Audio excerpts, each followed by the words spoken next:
I know that I'm not gonna live long. And that's why I put every day, every hour, every minute into building, into growing. Look, spotlight right at me. I don't know what's going on. This is the third time this helicopter's been here. Look, it has a spotlight on it. All right, listen, everybody. I can't go into too much detail, but there is some very, very odd stuff going on. I'm certainly under attack. Everybody, today I'm sacrificing my beautiful mother to the Illuminati.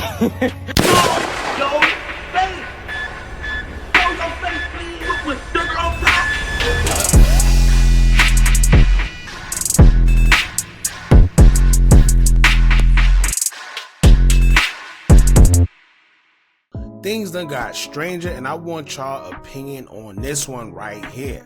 Now I'm gonna break down what's been going on with a 22-year-old man by the name of Julian Brown, who revealed to the world that he could turn wasted plastic into actual gasoline, whereas you will no longer have to pay all that money for fuel. Well, after revealing what he was able to do, of course with the system we live in, not wanting this type of information to get out there, he would then reveal shortly after that he feels he's been targeted and followed, and explain why, in which we'll get into a little later. Now, after exposing to the world that he feels he's being targeted, lo and behold, he would go missing for about 2 weeks. Now, his family didn't say anything, but the fans have realized that we haven't heard anything from him within the last 2 weeks and begin being concerned because he already said he feels that he's being targeted and he knows the type of information that he has put out there. Now, when the information that was put out there, is it new? No. But what happens is when you start spreading information on a large scale, then, you become a target. And this has happened plenty of times. We've seen certain instances where someone shows us something that could change the way we operate in the world today, whether it's for free or allow you to have more freedom, and then boom, you stop hearing about them. A woman on TikTok also explained it in a different way, to where she stated that whenever someone invents something, then they try to go get it patented, they're offered a large amount of money for the invention. When they turn it down and decide to go against the grain, somehow, some way, coincidentally, you stop hearing about them altogether. Everybody's saying that, oh yeah, they got the Julian Brown, they're gonna take his ideas and do all these things. They don't take the ideas and do nothing, they shelve them. They hide them away. What they do is, as soon as you apply for patents on these things, they offer you millions and millions of dollars for them, right? Like Shell, gas stations, and people, the Air Force and the Pentagon and stuff like that. They buy your idea to shelve it so that nobody ever gets to see it and nobody ever gets to use it. If you refuse to sell or you refuse to cooperate, you go missing, like Julian. Now, before we even continue, for the people that say things like, oh, he should have kept it to himself, or, oh, see, that's what he gets, he should have known better, well, you're a part of the problem as well. Yes, we know that whenever people expose certain things like this, coincidentally, something happens to them, but does that make it right? You're basically excusing the fact that all he did was put us on to some information that we can use, and now potentially he was unalive for it. So yeah, we know what happens to people that do things like this, but are we supposed to just accept it, right? Not say anything about it, not hold anyone accountable, right? But anyway, within the last 24 hours of him being considered missing, his mother will let the world know that NatureJab, aka Julian Brown, is okay, and he's just staying low key. But something's not adding up. So we're going to watch the videos that led to all of this and then get into the mother saying that he's safe and where this came from. But before we do, make sure you hit that thumbs up button so we can get this video into the algorithm. And if you not subscribed to the platform already, make sure you do so now. Let's get into it. So I've created my own gas station that makes fuel from plastic waste. Let's go. Showing you how it's done. Garbage bags.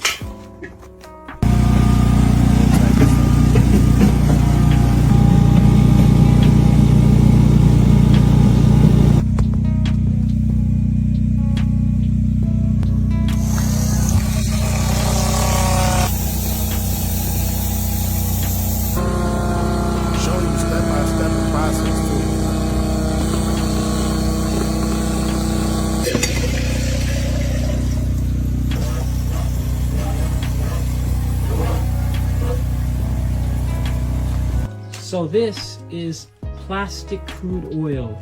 And as you can see, we have quite a bit of this plastic crude oil. Well, it can be fuel, but we need to refine it and clean it up. So let's do that. So now that you've seen that, let's go to another video of him showing off his invention as well. See what it looks like inside of the tank. So.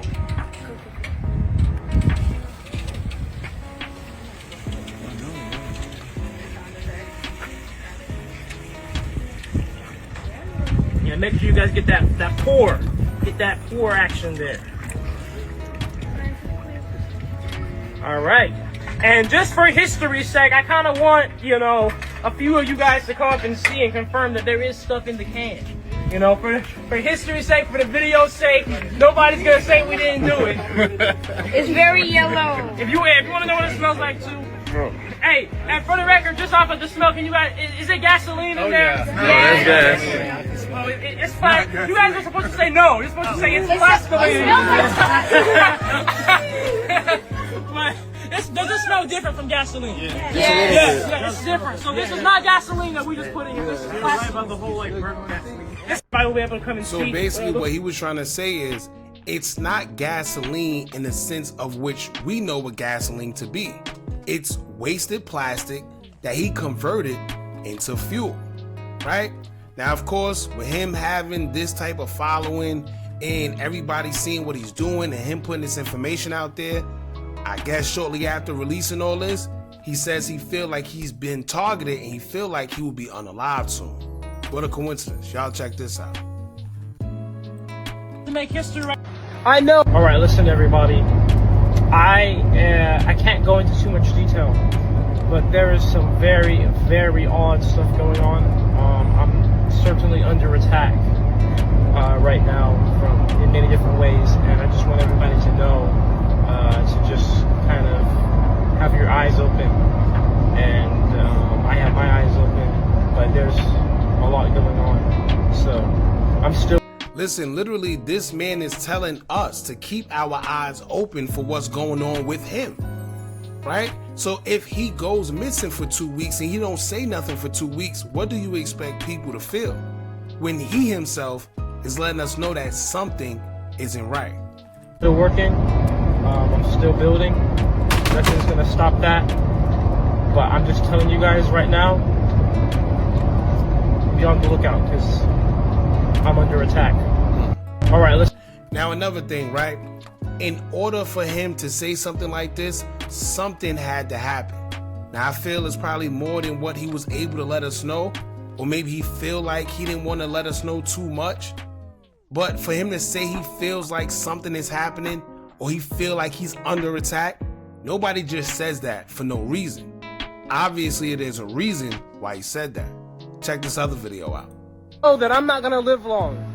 And that's why I put every day, every hour, every minute into building, into growing.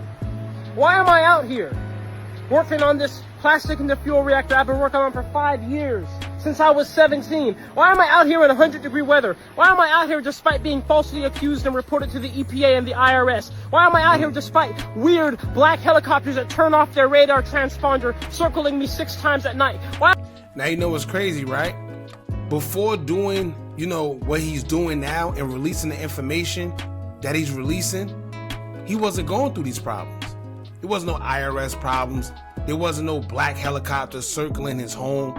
None of that. So basically, that's what he's trying to say.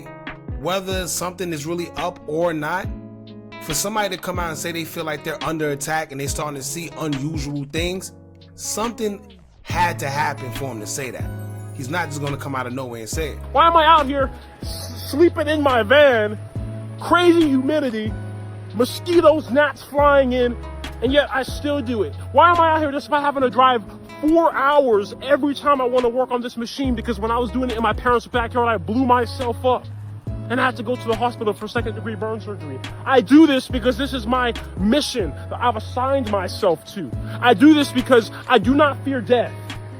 I do not fear suffering or uncomfortability. You know what I fear? I fear allowing an idea of something that may not even exist or happen have enough control over your entire life to where you're not even really living your life. That's the only thing I fear. And thus, I am completely set on what I want to do here, and nothing will steer my course but myself. And I am not a quitter. And now that I've set my mind on this, because I wish to liberate humanity, I wish to liberate humanity from this cycle in which we're bound by waste, in this cycle in which we're bound by division, in this cycle in which we're bound by not knowing ourselves. I wish to free us all from all of this. And now that I'm set on that mission, I'm not giving up. And so it will happen, no matter what. Because you know what, to me, when I'm building something, I expect it to be hard. I expect it to be uncomfortable. I expect it to be difficult. You know why? Because that's the whole point.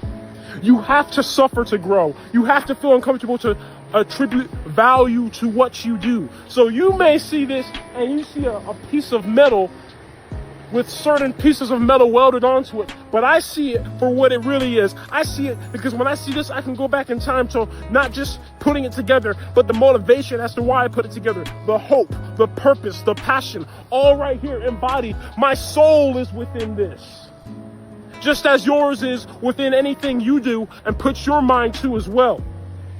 So if you wonder why I'm out here and why I'm not gonna do anything else but continue to stay on this mission until I see it through, until I say it's complete, that is why. Because it doesn't matter what anything externally is, there is no threat, there is no uncomfortability, there is no amount of suffering that will steer me from what I wish to do, because that is the life I wish to live. All right, y'all. Now keep in mind, this man has 1.7 million followers on Instagram. It's probably more at the time of this recording because of all the controversy that's going on. However, let's get something real clear, because there's all type of media outlets now saying that his mother says he's not missing. However, there's no social media post of her saying this. It's no video, it's no writing, it's no nothing. All the media outlets are just piggybacking off an article that was done by Daily Mail, who claims they spoke to her and she confirmed that he's not missing and he's fine, but that's all she can disclose for his safety. The Daily Mail article would say, quote, "I can confirm Julian is safe, but in the best interest of his security, I'm not able to provide any more information." Right? Now, think about this, right? It said that the reason he's not coming out and telling people he's okay himself is because he would rather remain low-key and out the way. But in order to be low-key, no one can have any form of communication with him, because if so, he'll still be able to be traced. So how's she know he's okay? We all know that if you want to be low-key, you have to be completely off the grid. But as long as you still using phones, internet, or whatever, you can still be tracked. He's a very smart young man, so I'm sure he's very aware of that. If you ask me, technically, he's still missing, right? We haven't seen him say he's all right. We just have his mother saying he's okay, but she's not the one that was saying that she was being followed and targeted. It was him. So I want to see him. I want to see him say he's all right. I want to see his face. I want to see him make a post saying that he's not missing. Because according to me, right now, he's still missing. It's the media telling you that they spoke to the mother. Anybody can make an article, put it in the media, because of course this is major mass news. But at the end of the day, we haven't seen him make a video saying that he's okay. And according to reports, it's not only 2 weeks now, it's now 3 weeks as of Tuesday. So this is definitely a crazy situation. We do hope he's okay. And it's crazy because remember the story a few years ago of the family in Las Vegas that said a UFO landed in their backyard? And it was a big thing, and the guy said he had footage of them and he was going to release it. But then suddenly he says since the landing in his yard, he's been seeing unmarked cars and vans passing his house, guys in suits coming to his house, and also seeing helicopters. Ironically, we never heard any more about that story. No pictures or videos was released, nothing. So it's kind of similar. Y'all jump in the comments, let me know what y'all think about this. Do y'all think that he's still missing?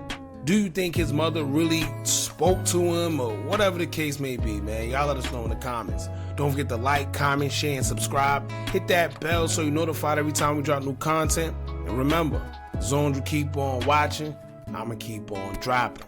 I'm out.